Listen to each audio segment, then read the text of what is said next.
For over 100 years, the way we've treated a sickle cell crisis has been pretty much the same. Wait for it to get bad, then go to the hospital. But what if we're looking at it all wrong? What if we could stop a crisis before it even really begins? Today, we are diving into a really powerful idea from the journal Medical Hypotheses that could completely flip the script on how we manage this devastating disease. So, to really get why this new approach is so desperately needed, we have to look at the staggering human cost of sickle cell disease. I mean, the numbers here, they tell a really sobering story. Let's just start with this. It's a tough one. Even with all the amazing advances in care for kids, the death rate for adults with the disease has actually gone up. Half of adult patients in the US don't even make it past their early 40s. This isn't just a chronic illness we're talking about. For way too many people, it's a life cut tragically short.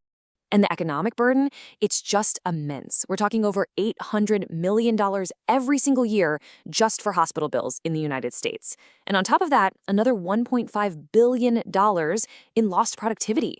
That's a huge strain on patients, on their families, and on the whole healthcare system. Okay, so to understand why this new idea has so much potential, we need to zoom way in and look at what's happening inside the body during a crisis. It all comes down to a race against time at the cellular level. And really, understanding this tiny cellular story is the key to everything.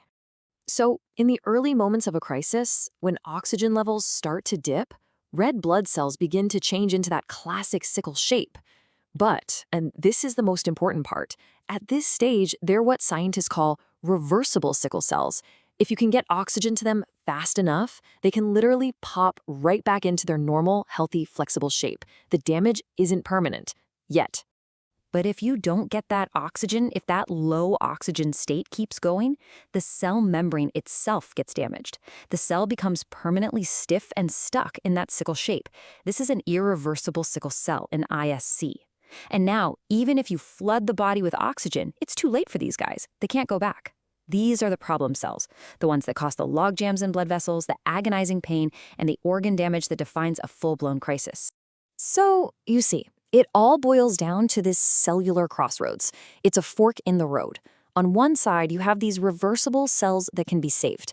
On the other, you've got the irreversible ones that are permanently damaged and just have to be cleared out by the body. The entire crisis, everything, hinges on which path these cells are forced to take.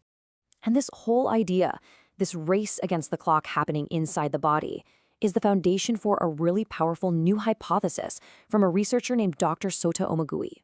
It's an idea that completely reframes the problem. This quote really just gets right to the heart of it. Our current treatment is all reactive. A patient feels the pain getting worse, they head to the ER, they eventually get admitted. But by then, as Dr. Omoigui points out, a whole bunch of cells have already passed that point of no return. The irreversible damage is already done. And that's probably why giving oxygen in the hospital often doesn't do much to reduce the pain or shorten the crisis. And this leads us to the core concept of the whole hypothesis, a golden half hour. The idea is that there's this critical 30-minute window, right from the very first twinge of pain, to jump in while the cells are still in that reversible, salvageable state, before that cascade of permanent damage really gets going. So, if getting to the hospital is often too late, what's the answer? Well, the hypothesis proposes something that's deceptively simple, but honestly potentially revolutionary.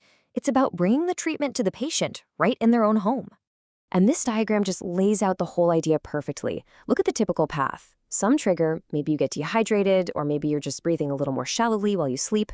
That leads to low oxygen, which causes that initial reversible sickling. If you don't do anything, that leads to irreversible sickling, cell damage, blockages, organ damage, and that awful pain. But now look at this off-ramp that Dr. Omoigui is proposing. Right at that early reversible stage, home reoxygenation, within that golden half hour, can snap those cells back to normal, stopping the crisis dead in its tracks. In practice, it would be incredibly straightforward. A patient wakes up in the middle of the night with that familiar, dreaded pain starting up. They don't wait, they don't try to tough it out. They just immediately turn on a home oxygen concentrator. That instant boost of oxygen gets into their blood, flips those reversible sickle cells back to normal, and could potentially shut down the entire crisis before it ever gets a foothold. You see, this simple change has the potential to create a completely new paradigm for managing sickle cell. It shifts the entire model of care from being reactive to being proactive. Hey, remember this number? Over $800 million a year spent on hospital stays. That is the price tag of our current system, where we wait for disaster and then react. Now, contrast that with this. $10. The approximate cost of refilling an oxygen cylinder is about $10, and a refill could last for months. The cost benefit here is just staggering. We're talking about preventing a traumatic, incredibly expensive hospitalization for the price of a couple of coffees. And you might be asking, how does this fit in with the current standard of care, a drug called hydroxyurea? Well, they actually do totally different things. Hydroxyurea is a fantastic daily medication that works long-term to reduce how often a patient has a crisis, by about 50%. But it can't stop a crisis that's already started. Home oxygen is a different tool in the toolbox. It's an immediate, use-as-needed rescue intervention that directly reverses the sickling process the moment it begins. It's the perfect partner for long-term preventative care. But beyond all the science and the economics, maybe the most profound impact is psychological. This isn't just about preventing pain, it's about shifting control. It moves the power from the emergency room back into the hands of the patient. It empowers them to manage their own bodies, which could massively reduce the constant fear and anxiety of when is the next crisis going to hit. That is absolutely life-changing. So we're left with this one final thought. Oxygen therapy has been around for over a century. This is not new tech. But this hypothesis suggests that by using this simple, old tool at precisely the right moment, in that golden half hour, we could potentially solve a problem that has plagued people for literally millennia. It's just a powerful reminder that sometimes the biggest breakthroughs aren't about inventing something new, but just about seeing an old problem in a completely new light.